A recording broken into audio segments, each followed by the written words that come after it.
Hi guys, welcome back, and hello if you are new. So this is a big album in the death metal calendar that I'm going to be talking about today. After the relentless, emotionless and remorseless album that was Death Atlas, another less, Cattle Decapitation are finally returning with their brand new record Terrasite. So when humanity has reached the end, where do we go from there?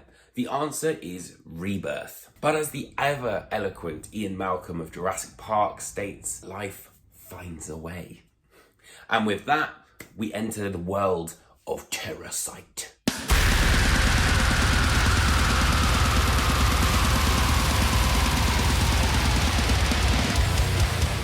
So, with Terrasite, whilst this album isn't necessarily a concept album, it does have its own mascot, which, as we can see on the front cover, is the Terrasite. Terrasite meaning earth eater. Both of those words put together, it's a phrase that Travis Ryan, the band's singer, actually created just for this album, essentially. So much like the Pompeii carbonized humans that we saw in Death Atlas, the Terrasite has basically risen out of that, going from its cocoon-like stage to becoming a disgusting cockroach butterfly sort of thing. So the Terrasite is kind of, one of the focal points of the album, but what it represents are the classic themes that Cattle Decapitation have been exploring, greed, selfishness, humanity's lack of empathy for anything else. And what I liked is that whereas Death Atlas was very much kind of playing with the ideas of darkness, the subject matter was very final, and the colours were reds, blacks, yellows. Here, Terrasite is almost like a midsummer. The horror takes place in the light. The cover itself has got lots of purples, lots of greens. It's a metaphor, really, I think, for humanity facing the ugliness of ourselves, of what we've done, what we're doing, and what we can do in the future. So, talking about Travis, of course, I think he is the best extreme metal vocalist there is. Range, but also control, and I think real kind of innovation as well with what he can do with his voice. But I think what really sets him apart is his sense of despondency when he's delivering those lyrics. You can really feel that there is that despondent sense of anguish and just frustration with humanity, And with that in mind, his lyrics are often very deliberate, visceral, and incredibly understandable as well. You can really kind of, given what he's actually doing, vocally, I think you can really understand what he's actually saying. But there are quite a few really great moments of that spoken word, I think, that in the past he's sort of experimented with a little bit, on Pacific Grim, Kingdom of Tyrants, things like that. But here it really takes kind of center stage, I think, on Aphotic Doom and also Solastalgia. Where instrumentation is concerned, the band are, as ever, firing on all cylinders, and Dave McGraw continues to throw down the gauntlet to all metal drummers out there to try and match his speed, his accuracy, and his just outright groove, man. He's just such a brilliant drummer.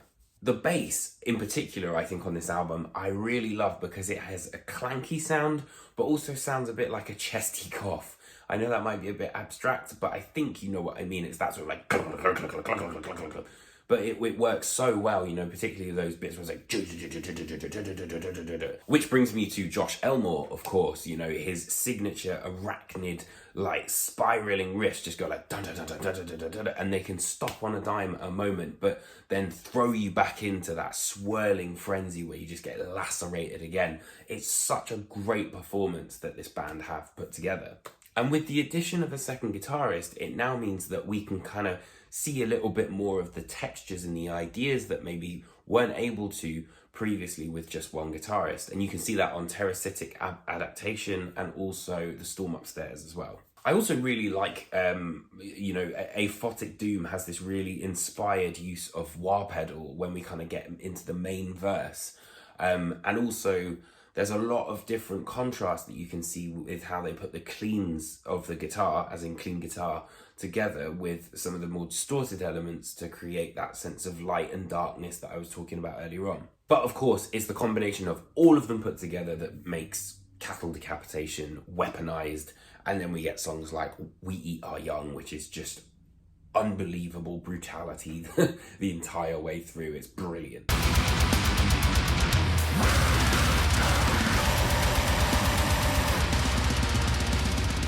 But because we've got that sort of, that second guitar there now, we can have choruses which are even bigger, you know, like Scourge of the Offspring, for example, has that real sense of melody to it, which I think is really key on this album. And in Cattle Decapitation sound, really.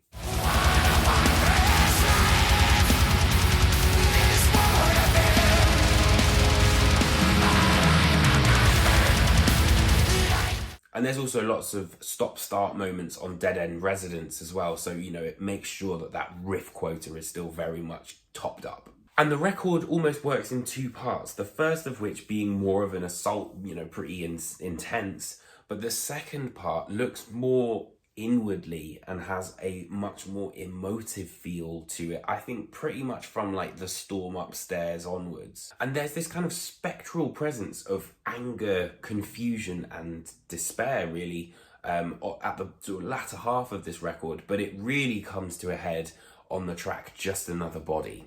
The track opens with piano and strings, and whereas previously we might be set upon straight away, it takes about 2.5 minutes really for it to kind of kick in. And it's worth mentioning that around the time that this album was being recorded, the band had their longtime member Gabe Serbian pass, and then not long after they were in the studio, the tragic passing of Trevor Stannard happened as well, which is 3 days away actually, I just realised. And there's a real sense of grief, I think, to Just Another Body. And the reason I single this track out is because I think this is the first time, really, that the band have ever really been empathetic. There's a quote from Stalin, weirdly, which kind of sums it up very nicely, which is, "The death of one man is a tragedy. The death of a million is a statistic." And I think that often we're grappling with something that is so big and such an abstract thought that it doesn't actually become relatable. Yet when you hear Just Another Body and you hear the words, "I'm just a body," it kind of really hits home that this is a deeply personal moment and a very intimate moment, I think, for the band. And that sadness becomes immediately relatable. And for me, it was a strange but very intimate moment, and I think something very important in the understanding of Terrasite. Much like their terrasitic creation, Cattle Decapitation have evolved to become the apex predators of death metal. And in doing so, have created a record which is deeply intimate, empathetic, but without really sacrificing that remorseless identity that they were formed with. And it is without a doubt one of my albums of the year. So for that reason, I'm giving the album a 9 out of 10. Exceptional. So thank you so much for checking the video out. I hope you guys enjoyed it. If you could hit that like and subscribe, that would be absolutely amazing if you did. I've also got an interview with Josh Elmore from Cattle Decapitation. It's about an hour long. We go into a hell of a lot of stuff, all to do with Terrasite and the band. So keep your eyes peeled for that, and I will see you guys very, very soon for another album review. Take care, my friends.